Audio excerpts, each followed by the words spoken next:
नमस्कार प्यारे बच्चों। आज हम फिर एक बार कक्षा 8वीं में हिंदी की पाठ्य पुस्तक वसंत भाग 3 से एक नया अध्याय लेकर आए हैं जिसका नाम है क्या निराश हुआ जाए। और इस अध्याय के लेखक हैं हजारी प्रसाद द्विवेदी, आचार्य हजारी प्रसाद द्विवेदी। हजारी प्रसाद द्विवेदी द्विवेदी युग के बहुत अच्छे लेखक हैं।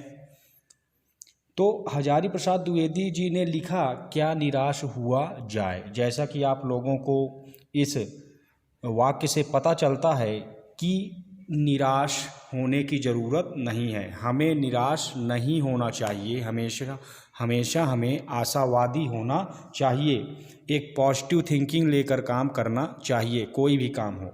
तो अब यहाँ पर जैसा कि पाठ का नाम है क्या निराश हुआ जाए, तो यहाँ हम जब आज के परिवेश में बात करते हैं समाचार पत्रों की, और समाचार पत्रों में हो रही चोरी, भ्रष्टाचार, हिंसा, लड़ाई झगड़े, बेईमानी, इन खबरों को जब हम पढ़ते हैं तो पढ़ने के बाद हमारे समाज में निराशा का वातावरण, हताशा का वातावरण और डर का माहौल बना रहता है।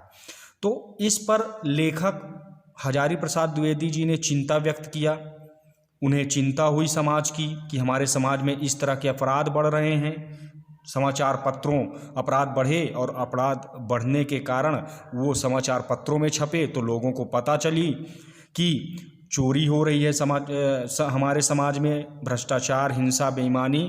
तो उनके दिमाग में एक विचार आया और इस चिंता को व्यक्त करने के लिए उन्होंने एक लेख लिखा जिसका नाम है क्या निराश हुआ जाए। इसमें उन्होंने बताया, और इस बात पर चिंता भी हुई, इसमें उन्होंने बताया, हजारी प्रसाद द्विवेदी जी ने बताया कि हमारे समाज में अच्छे और बुरे, अच्छे आदमी भी हैं और बुरे आदमी भी हैं, दोनों लोग काम करते हैं, दोनों लोग हमारे समाज में रहते हैं। पर हमें अच्छे काम करने वाले, जो अच्छे लोग हैं, जिनके पास अच्छाइयाँ हैं, आशावादी हैं, निराशावादी नहीं हैं, जो चोरी नहीं करते, हिंसा नहीं करते, किसी से लड़ाई झगड़ा नहीं करते और जो अच्छे माहौल में रहते हैं, भ्रष्टाचार नहीं करते, इन लोगों से प्रेरणा लेनी चाहिए, इन लोगों से हमें एक सीख लेनी चाहिए। एक उदाहरण प्रस्तुत करते हैं ये लोग और इस उदाहरण को हमें देखना चाहिए, पढ़ना चाहिए और समझना चाहिए। इसी बात पर उन्होंने यहाँ पर लिखा है। अब आइए हम अध्याय की तरफ चलते हैं। मेरा मन कभी कभी बैठ जाता है। हजारी प्रसाद द्विवेदी जी कह रहे हैं कि मेरा मन इन सब बातों को कभी सुनकर कभी कभी बहुत बैठ जाता, बहुत दुख तकलीफ़ होती है। समाचार पत्रों में जब वो सुनते हैं ठगी, डकैती, चोरी, तस्करी और भ्रष्टाचार के जब समाचार पत्रों में भरे रहते हैं तो वो आरोप प्रत्यारोप का कुछ ऐसा वातावरण बन गया है कि लगता है कि देश में कोई ईमानदार आदमी नहीं रह गया, कोई ईमानदार नहीं, सब बेईमान हो गए हैं। हर व्यक्ति संदेह की दृष्टि से देखा जा रहा है। हर व्यक्ति पर अब जब पता ही नहीं है कि हमें चोरी कौन कर रहा है तो हर व्यक्ति एक दूसरे को संदेह की दृष्टि से देखता है कि कहीं इसी ने ही तो ये गलत काम नहीं किया हो। जो जितने ही ऊंचे पद पर है उनमें उतने ही अधिक दोष दिखाई देते हैं। एक बहुत बड़े आदमी ने मुझसे एक बार कहा था कि इस समय सुखी वही है जो कुछ नहीं करता। जो कुछ भी करेगा उसमें लोग दोष खोजने लगेंगे, उसके सारे गुण भुला दिए जाएंगे और दोषों को बढ़ा चढ़ाकर दिखाया जाने लगेगा।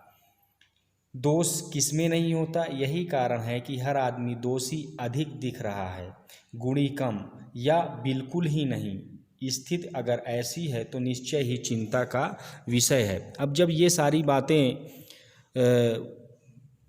सुनते हैं और एक आदमी दूसरे आदमी पर आरोप प्रत्यारोप लगाता है तो इसी बात पर हजारी प्रसाद द्विवेदी कह रहे हैं कि मुझसे एक व्यक्ति ने ऐसा बोला कि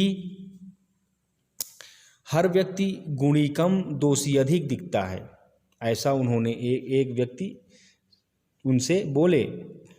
ऊंचे पद पर आसीन व्यक्ति ज़्यादा ही दोषी दिखाई देता है, ऐसा उनसे एक व्यक्ति कह रहे हैं। दोषों को इतना बढ़ा चढ़ाकर दिखाया जाता है कि उसके अच्छाइयों को, अच्छेपन को वहाँ पर नहीं दर्शाया जाता है। तो इसी बात को लेकर चिंता का विषय बना हुआ था लेखक हजारी प्रसाद जी का। तो उन्होंने फिर कहा कि लेखक का मानना है या सोचते हैं कि भारत की भूमि, भारत की धरती पर बड़े बड़े मनीषी पैदा हुए हैं, बड़े बड़े विद्वान पैदा हुए हैं।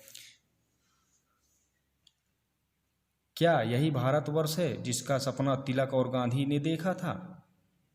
रविंद्रनाथ ठाकुर, मदन मोहन मालवीय का महान संस्कृत सभ्य भारतवर्ष किस अतीत के गहर में डूब गया? आर्य और द्रविड़, हिंदू और मुस्लिम, यूरोपीय और भारतीय आदर्शों की मिलन भूमि, मानव महासमुद्र क्या सूख गई है? मेरा मन कहता है ऐसा हो ही नहीं सकता। हमारे महान मनीषियों के सपनों का भारत है और रहेगा। यही सच है कि इन दिनों कुछ ऐसा माहौल बना है कि ईमानदारी से मेहनत करके जीविका चलाने वाले निरीह और भोले भाले श्रमजीवी पिस रहे हैं और झूठ तथा फरेब का रोजगार करने वाले फल फूल रहे हैं। ईमानदारी को मूर्खता का पर्याय समझा जाने लगा है कि सच्चाई केवल भीरू, डरे हुए और बेबस लोगों के हिस्से में पड़ी है। जो डरे हुए हैं और बेबस हैं, लाचार हैं, उनके पास सच्चाई है लेकिन वह बोल नहीं पाते हैं। जो बेईमान है वह बेधड़क अपनी बातों को रखते हैं। ऐसी स्थिति में जीवन के महान मूल्यों के बारे में लोगों की आस्था हिलने लगी है। अब जो जीवन का सत्य है उस सत्य के बारे में लोग डरने लगे हैं। भारतवर्ष ने कभी भी भौतिक वस्तुओं के संग्रह को बहुत अधिक महत्व नहीं दिया। उनकी दृष्टि में मनुष्य के भीतर जो महान आंतरिक गुण स्थिर भाव में बैठा हुआ है वही चरम और परम है।